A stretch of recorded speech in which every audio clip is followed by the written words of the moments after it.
Hello everybody, so today we're going to finish off our genetic crosses in terms of the pictures, and we're going to look at three examples today, starting with 2014 question 10. Now, if we're reading it there, the first part of the question is asking us, what term is used to describe the allele pair capital P lowercase p? Well, if it's capital P lowercase p, it is heterozygous. Is this a sex-linked condition? Explain your answer. Well, go across up here to the diagram here. We can see that the alleles are not located on the X or Y chromosomes, so therefore it is not sex-linked. The X and Y chromosomes are there, but they will be there for every single cell. Okay, so the answer for this one here, again, is it is not a sex-linked condition because there are no alleles located on the X or Y chromosome. Now, what's the phenotype in the sex of animal whose partial genotype is shown above? Now, write out a little key here. So, we're told in the diagram above here that Aberdeen Angus, okay, the allele for polled is dominant, okay? So, let's write that out. Capital P and heterozygous equals polled. Therefore, two small p's equals horned.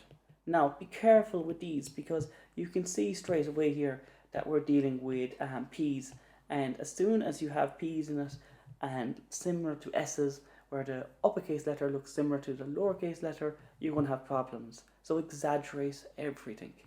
Now, you're asked for what is the phenotype and the sex of the animal up here. So we have a capital P there and a lowercase p there, so we know that to be polled. So we write it down. And we have X and Y there, so we know for X and Y it's going to be male.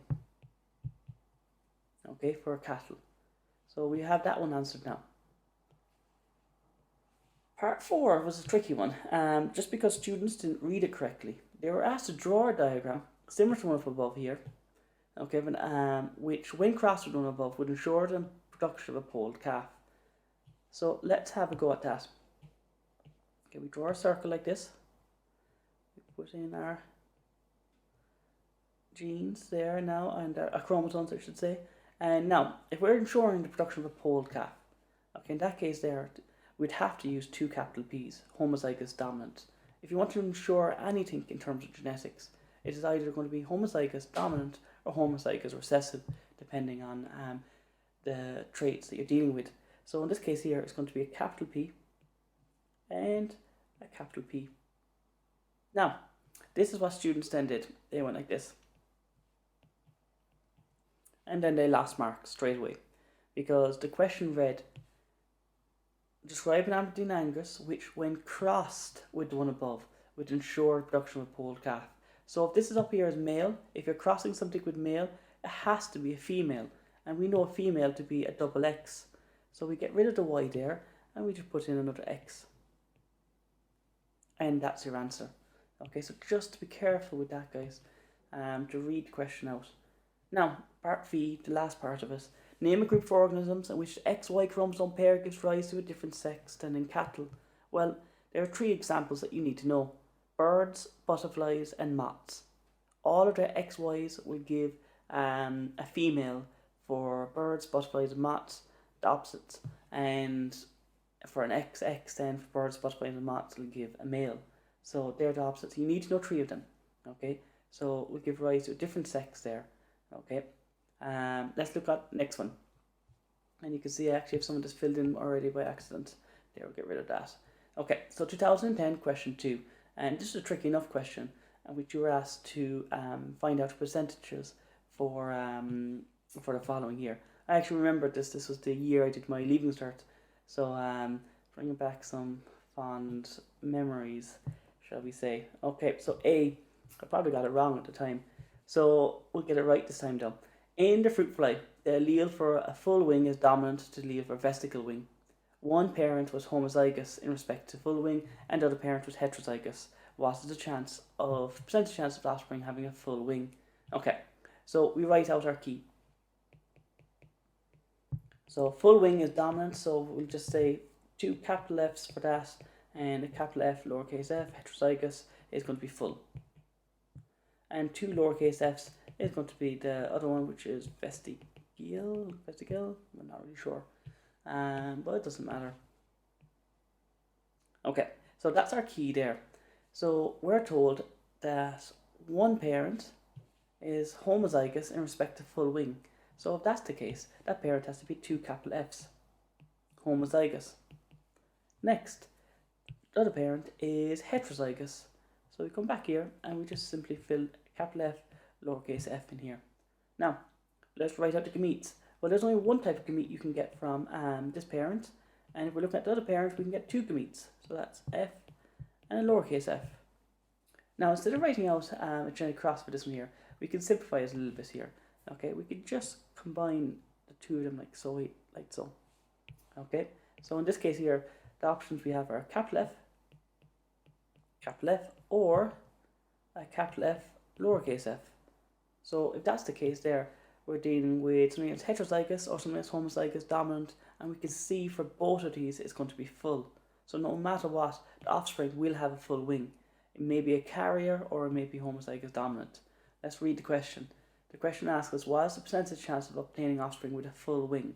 Well, in this case then, it's 100%. Okay, so that answers the first question for us, for part A there. Let's have a look at B. So in roses, there is incomplete dominance between the allele for red petals and the allele for white petals, and pink petals have heterozygous. Okay, so we write out our key. We've seen this type of question before. So if it's two capital R's, it's red. If it's a capital R, lowercase r, it's pink. And if there's two lowercase r's, then it's white. And there we go. Now, the question reads, a plant with pink petals, so we write down the plant with pink petals, has to be a capital R, lowercase r, is crossed with, where are we? Crossed with a plant with white petals.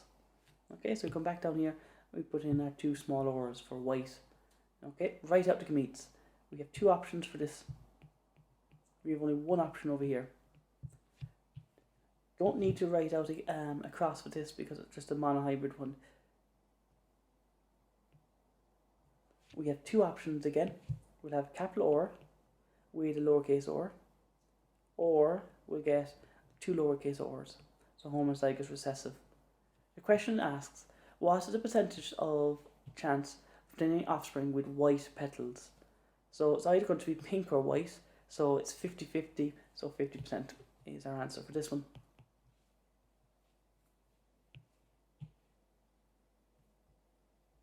Now, let's have a look at part C. C reads, in Dalmatian dogs, the allele for brown spots is recessive to the allele for black spots. Okay, so let's have a go at doing out our key for that. Again, I can't stress the importance of the key. It really does help to simplify your information and put it all together in one spot. So brown spots is recessive to black spots, so we're dealing with lots of B's here, but that's okay. Capital B, capital B, capital B, lowercase b is black spots. Okay, and two lowercase b's is brown. Now the question reads, two parents were heterozygous. Okay, so let's do that out. Capital B, lowercase b, multiplied by capital B, lowercase b. So we have a few options here.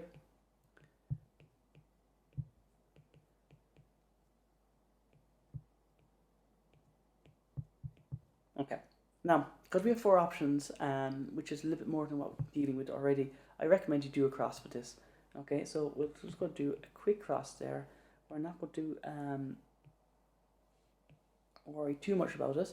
So we put one parent gametes on the y-axis, so we'll just do capital B there, lowercase b, and the other parent gametes on the x-axis, so capital B there, lowercase b. And I'm just going to use a different marker here just to make things a little bit easy to read it. So we have a capital B here. Capital, maybe brown is the wrong. Yeah, look, it's fine. Capital B there, capital B, lowercase b, capital B, lowercase b. two lowercase b's there. Okay. Now, you're asked in this question here is, what is the percentage chance of producing an offspring with black spots? Well, if we're looking at it here, we have black spots, black spots, black spots. So that's 3 out of 4. Okay, so if it's 3 out of 4, then we can say that that is 75%. Okay, so we just go back up to the top here and we'll write in our 75%. Okay, our last part of the question, so now, part D.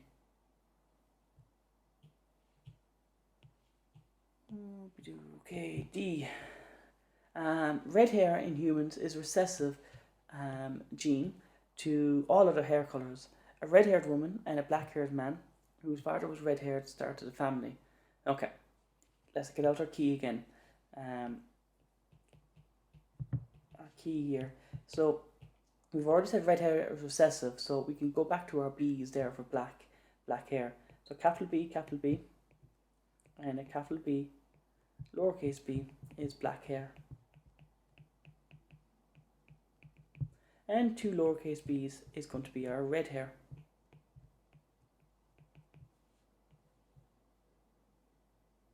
Now, we're asked to figure out Flint's offspring here. So we're dealing with a red-haired woman. So if it's a red-haired woman, it has to be 2 lowercase b's.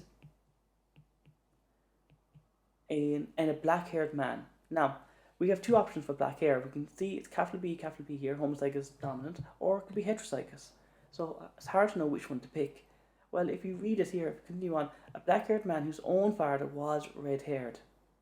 Okay, so if the dad already had red hair, you can assume there that this man here is going to be a carrier, and if he is a carrier, it's going to be a capital B, lowercase b. Write out the gametes, guys. 2 lowercase b's here, so that's just 1 there, and we have 2 options over here. Do out a little